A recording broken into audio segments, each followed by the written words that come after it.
Hey everyone, in this video we're going to cover a word that was suggested to me by a listener. She said one of her favorite words is the word plethora. I know what the word meant in everyday speech, but until I looked into it, I had no idea what the original meaning and origin of the word was, and I bet you don't either.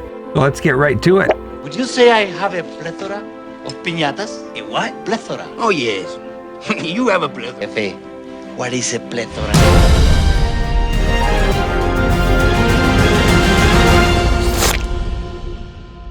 Plethora, pronounced plethora and not plethora, is a neat word and it gives a certain air of sophistication to a sentence. There is a plethora of purple pickles in the pantry. Or, the plethora of rules and regulations is contradictory and confusing. Plethora, as seen in this context, means an abundance of something, an excess of something, many, plenty, tons, lot, fullness.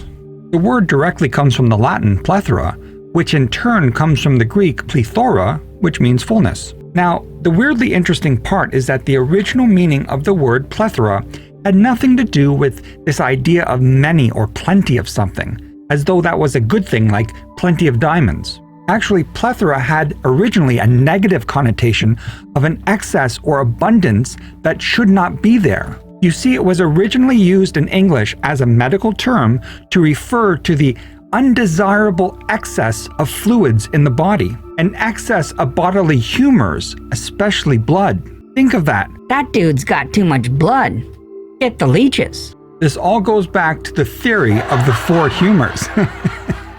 Not the kind of humors. This ancient theory of the four humors was especially formulated and pushed by the ancient Greek physician Hippocrates. He formulated a systematic explanation of the health and illness of the human body. His theory was that inside the body there was a certain amount of four distinct liquids. There was black bile, yellow bile, phlegm, and blood.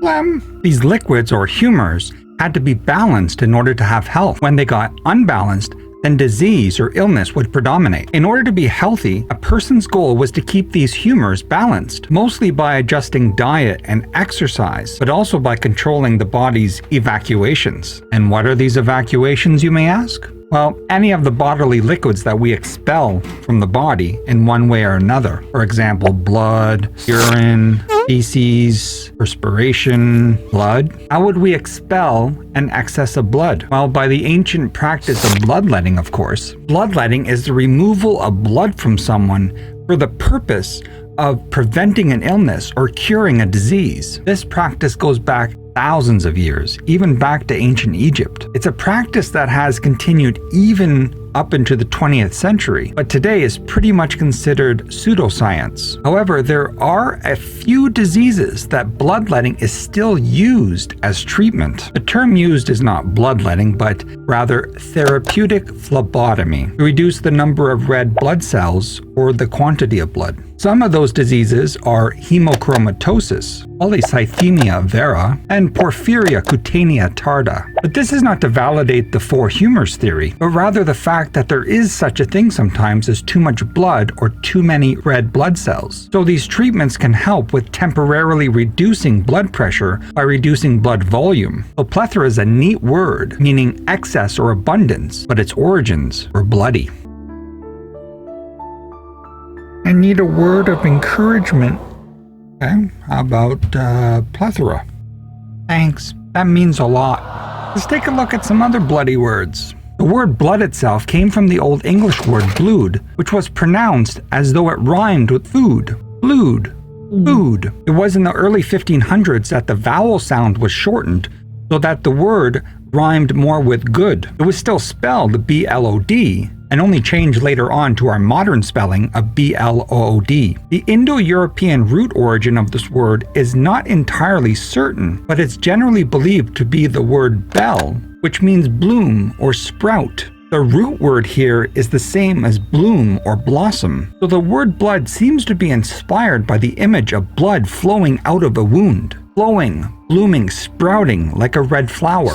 The word bloody is an adjective that means of the nature of blood, pertaining to blood, covered in blood. But it is also a British swear word that today is considered rather mild, relatively speaking. But in the old days, it was considered very obscene and caused great offense, especially from 1750 to about 1920. In 1914, the famous critic and playwright George Bernard Shaw shocked his audience of theater-goers when, in his play Pygmalion, he had his main character Eliza Doolittle say, Would you be walking across the park? Because if so, Walk? Not bloody likely. I'm going in a taxi.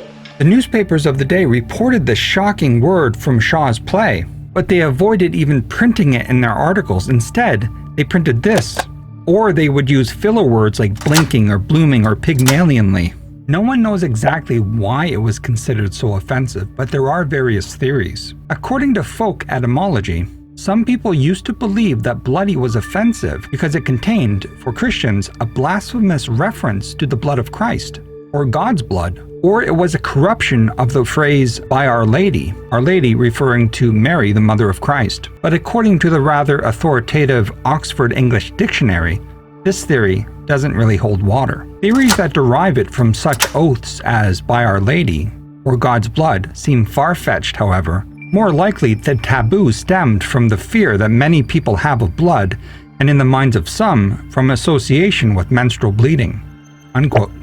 Another more probable theory is that the word bloody referred to a group of drunken, rowdy aristocrats called the Bloods in the late 17th and early 18th centuries. To be bloody drunk is to be drunk like a blood. Apparently in World War I, the soldiers used the word bloody so much that the taboo waned a great deal. The soldiers used to like to take the word and insert it into combinations with other words, like abso-bloody-lutely or of bloody course. This insertion of an expletive intensifier is not new. It still occurs today. Some linguists call this an infix. It's like other affixes, like a prefix or a suffix, but instead of being a common beginning or a common ending, it goes into the middle of the word, infix. Then again, among linguists, there's a lot of infighting about infixing. The Latin word for blood is sanguis, from which we get the English words sanguinary or sanguine. Sanguine has been used since the 14th century, and its meaning actually goes back to the theory of the four humors. Sanguine people were healthy, were confident, cheerful, optimistic. As the website for the Merriam-Webster Dictionary puts it, people who were calm, slow,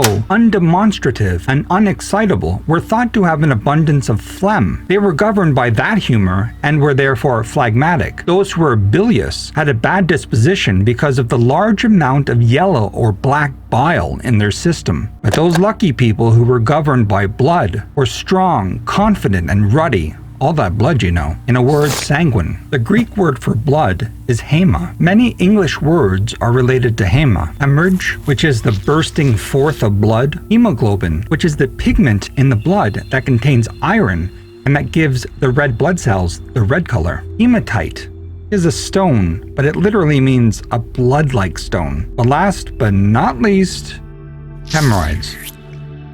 But I'm not going to go into detail. It'll be a pain in the butt. Hemorrhoids, itching, burning, bleeding, that painful lump in your rump. I'm Dr. Rosenfeld. As a proctologist, I specialize in hemorrhoids and can alleviate your problems in my office without surgery. And there you have it, the word plethora and other blood-related words. Now there are tons of idioms and proverbs with blood in them, like squeezing blood from a stone, or the term blue bloods, or blood money, or blood is thicker than water, or blood, sweat, and tears. But these will have to be saved for another time. For those of you who use the word plethora sometimes, and for those who probably never will, now you're wise to the words.